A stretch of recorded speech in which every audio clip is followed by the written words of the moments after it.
क्या देश में फिर से लॉकडाउन लगेगा?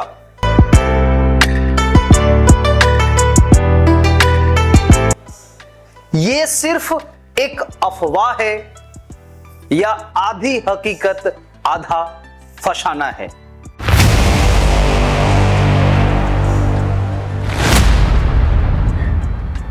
इस वीडियो में इस पूरी हकीकत की हम पड़ताल करेंगे और देश में लॉकडाउन की स्थिति अगर होगी तो कैसी होगी और दुनिया में इन दिनों लॉकडाउन की स्थिति को लेकर क्या चल रहा है।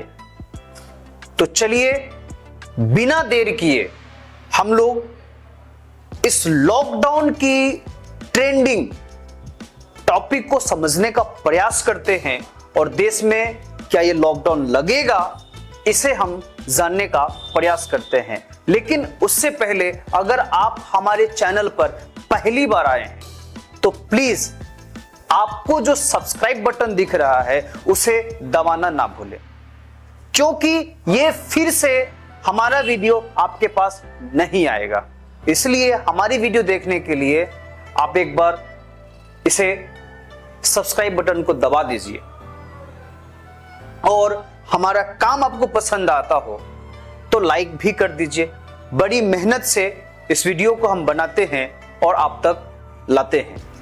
तो चलिए हम लोग शुरू करते हैं कि क्या कुछ है इस लॉकडाउन को लेकर।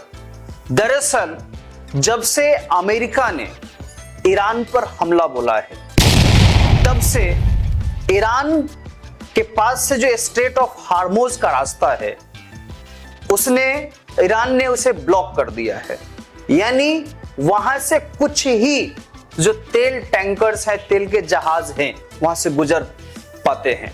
आपको बता दें कि यहां से 20% ऑयल, दुनिया का 20% ऑयल इसी स्टेट ऑफ हार्मोज से जाता है।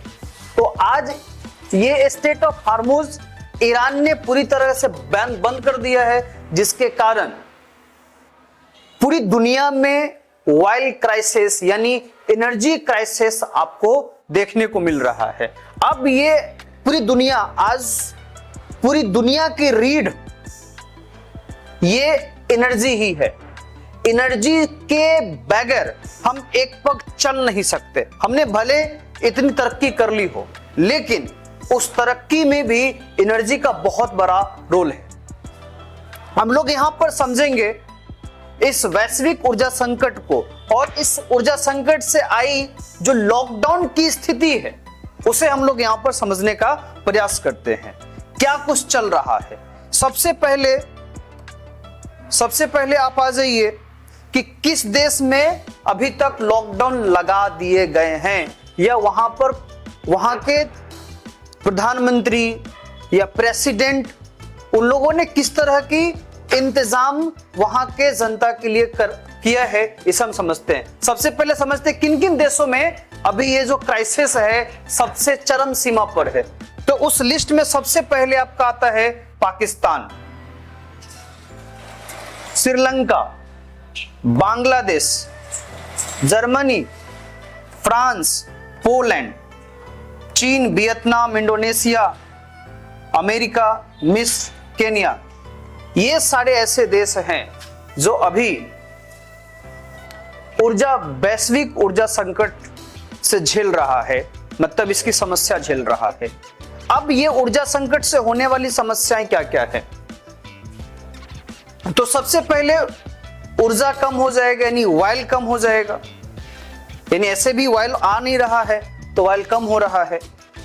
उसके बाद एलपीजी भी नहीं आ रही है, उसकी भी क्राइसिस हो रही है, जिसके वजह से पाकिस्तान ने कदम क्या उठाया है, वहां के स्कूल बंद कर दिए गए हैं और वहां की जो ऑफिशियल काम है उनको 4 दिन का काम कर दिया गया है और लगभग काम को वर्क फ्रॉम होम। यानी कहने का मतलब यह है कि ये जो लॉकडाउन की स्थिति पूर्णतः लॉकडाउन नहीं बल्कि यह लॉकडाउन कंट्रोल्ड लॉकडाउन होगी।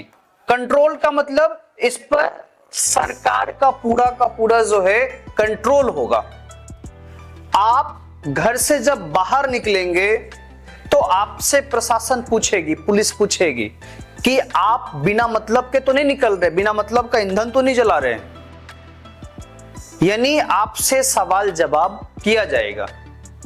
और आप ईंधन का दोहन तो नहीं कर रहे हैं। देखिए, पैसा भले हमारा होगा, लेकिन ईंधन यानी ऑयल देने का काम, ईंधन देने का काम सरकार ही करती है। अब हमारे नाजायज काम की वजह से किसी का जायज काम भी रुक जाएगा। अब ये सारी समस्याएं उत्पन्न हो चुकी हैं पूरी दुनिया में, अब भारत की बारी है।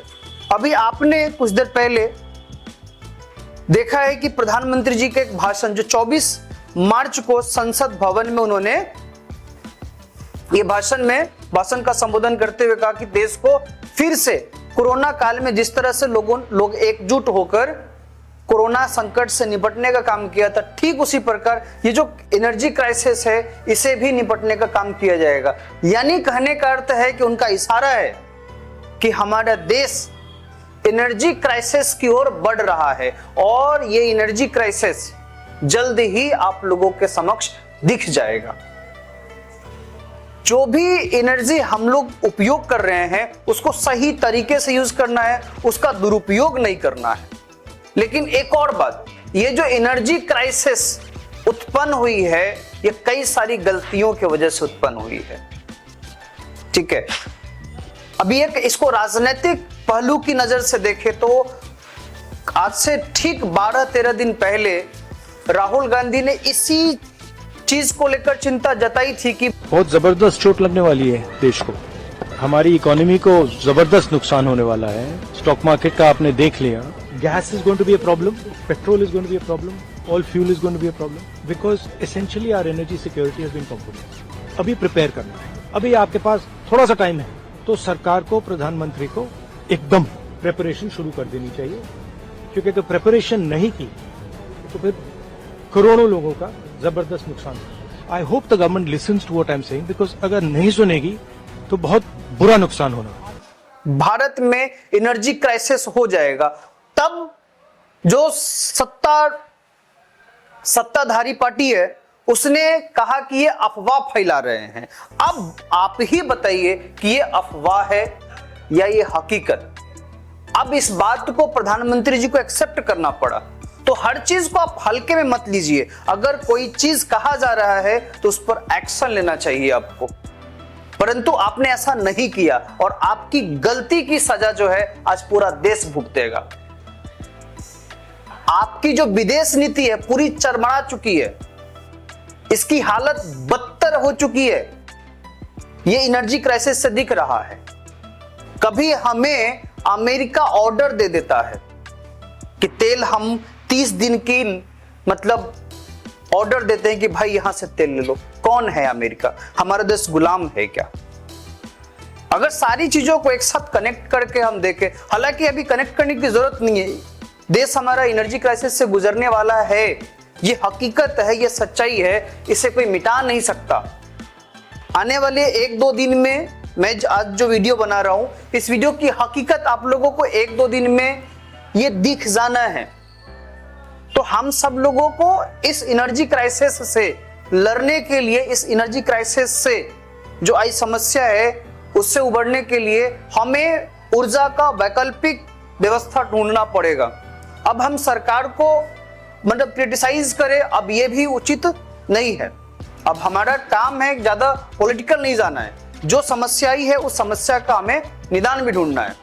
तो भारत में भी इस तरह के लॉकडाउन होने की स्थिति रहेगी कि आप जो पेट्रोल यूज कर रहे हो, ठीक है ना, जो अभी तक आपको 500 का पेट्रोल या जितना का पेट्रोल आप ले लेते थे उतना का पेट्रोल आपको मिल जाता था, बट अब से जब से ये कंट्रोल लॉकडाउन की स्थिति मैंने लग जाएगी भारत में, तो आपको एक निर्धारित अमाउंट में ही, यानी मान लीजिए कि आपको कह दिया जाएगा कि जो बाइक चलाते हैं उनको 200 का ही पेट्रोल मिल सकता है और जो कार चलाते हैं उनको 1000 का पेट्रोल मिलेगा। यानी आपके काम तो होंगे लेकिन उस पर पाबंदियां लगा दी जाएंगी, यानी आप जो है एनर्जी का दोहन ना कर सके, इस पर सबसे ज्यादा जो है अंकुश लगाया जाएगा और आप बिना मतलब के जो बाइक या कार लेकर कहीं पे निकल जाते हैं, ठीक है ना, तो उस पर भी कंट्रोल लगेगा। और ये तो हमें समझना भी चाहिए कि ये एनर्जी क्राइसिस से हमारा देश गुजर रहा है। किस तरह से देख रहे हैं कि पूरे देश में लोग लाइन लगाकर गैस ले रहे हैं, ठीक है।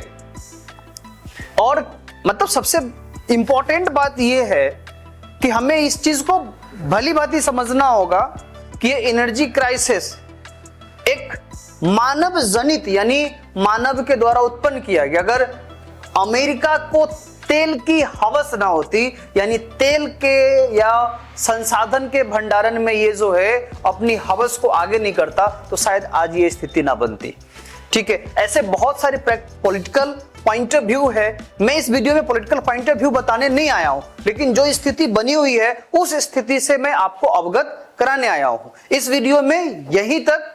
और हमारी वीडियो आपको बहुत पसंद आई हो तो प्लीज वीडियो को आप शेयर भी कीजिए। Thank you so much.